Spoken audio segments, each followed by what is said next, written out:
Kursk में तेजी से आगे बढ़ रही यूक्रेनी सेना। कुर्स्क में यूक्रेनी सेना ने घात लगा करके हमला किया है। रूसी सैनिकों पर ताबड़तोड़ फायरिंग की गई है। हमले में रूस को भारी नुकसान पहुंचा है।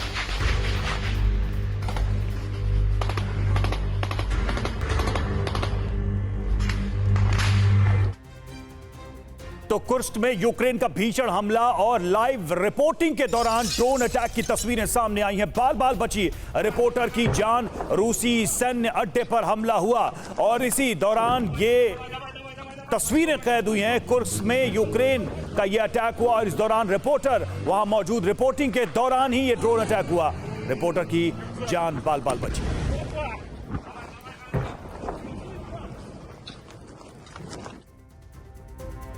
और वही यूक्रेनी राष्ट्रपति ज़ेलेंस्की का दावा है रूस के सुत्जा पर यूक्रेन का कब्जा। कुर्स्क से 12 किलोमीटर दूर है सुत्जा। यूक्रेनी राष्ट्रपति ज़ेलेंस्की ने दावा किया है सुत्जा पर यूक्रेन का कब्जा हो चुका है। रूस का ये इलाका बताया जाता है जिसके बारे में अब ज़ेलेंस्की दावा कर रहे हैं। कुर्स्क से 12 किलोमीटर दूर बताया जाता है सुत्जा।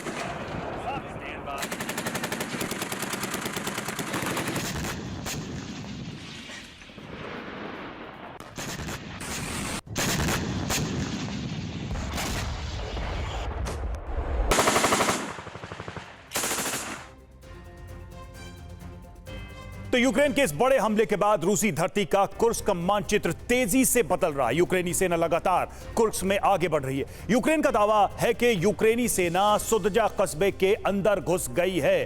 तो कुर्स्क में रूस पर भारी यूक्रेन नजर आ रहा है। कैसे ये मानचित्र बदल रहा है, कैसे स्थितियां बदल रही, ग्राफिक्स के माध्यम से हम आपको बता रहे हैं। यूक्रेन ने रूस का Su-34 फाइटर जेट गिराया और कुर्स्क के खालिनो एयर बेस पर ड्रोन से हमला किया। रूसी वायुसेना के अहम उपकरणों को भारी नुकसान पहुंचा है। प्रशासनिक इमारतों से रूस के झंडे उतारे जा रहे हैं। हर रोज 2 से 3 किलोमीटर आगे बढ़ रही है यूक्रेनी सेना और फिर 100 से ज्यादा रूसी सैनिकों ने सरेंडर भी किया है। 6 अगस्त से अब तक 2 लाख से ज्यादा लोगों ने अपना घर छोड़ दिया है। तो यह पहली बार हो रहा है कि रूस की सीमा के अंदर लोगों को अपनी जगह, अपना घर छोड़ना पड़ रहा है। और वहीं रूस यूक्रेन जंग में 7 अगस्त से पहले रूस का पलड़ा भारी दिख रहा था, लेकिन जिस तरह से यूक्रेनी सैनिकों ने रूस के अंदर घुसकर उसके इलाके पर कब्जा किया है, अब गेम पलटा हुआ दिख रहा है। रूस कमजोर दिखने लगा है। ऐसे में पुतिन के सामने अब 2 चुनौती है। एक तरफ जहां अपनी खिसकती जमीन को बचाने की, तो दूसरी ओर यूक्रेन के अंदर लगातार हमले जारी रखने की। पुतिन का भी पूरा ध्यान कुर्स्क में लगा हुआ है। कुर्स्क को बचाना पुतिन के लिए अभी सबसे बड़ी चुनौती है। और एक और बड़ी खबर है, कुर्स्क में यूक्रेनी सेना का कहर। रूसी टैंक ब्रिगेड पर यूक्रेन का हमला। यूक्रेनी सैनिकों ने रूसी T-90M टैंक पर कब्जा किया और यूक्रेनी सेना कुर्स्क के साथ साथ बेल्गोरोड में भी अंदर घुस गई है। यूक्रेनी सेना एक साथ रूस के कई इलाकों पर धावा बोलने की तैयारी कर रही है। जी हां, यूक्रेन ने कई फ्रंट खोल दिए हैं।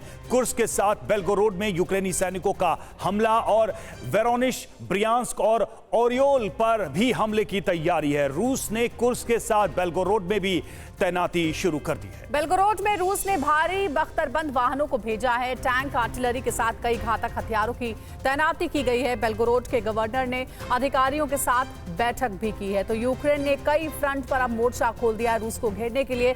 सुमित चौधरी हमारे सहयोगी हमारे साथ जुड़ गए हैं, उनसे बात करते हैं। सुमित, अभी हमने देखा कि ज़ेलेंस्की कैसे सुत्जा पर कब्जे का दावा कर रहे हैं, वहीं अब कई फ्रंट भी यूक्रेन की ओर से खोल दिए गए हैं ताकि रूस को घेरा जा सके। चौतरफा हमलों के बीच क्या यूक्रेन का पलड़ा वाकई में भारी दिखता है रूस के मुकाबले?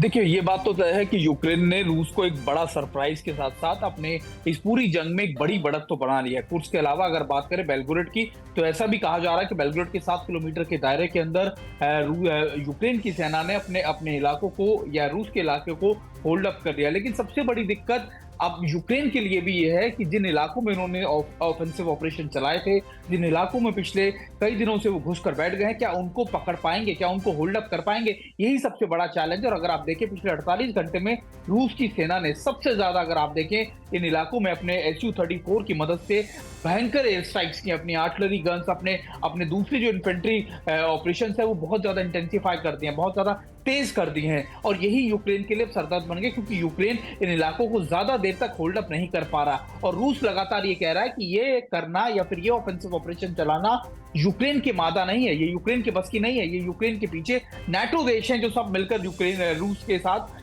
जंग कर रहे हैं। तो निश्चित तौर पर एक तरीके से आप देखिए कि अब रूस इसको ना सिर्फ जस्टिफाई कर रहा है कि हमारी जंग अब नाटो के साथ बढ़ती जा रही है, बल्कि ये भी कि अब रूस की पूरी कोशिश होगी कि जल्दी से जल्दी इन इलाकों में अपनी बढ़त और अपने होल्ड अप एरियाज को दोबारा से रीगेन कर ले।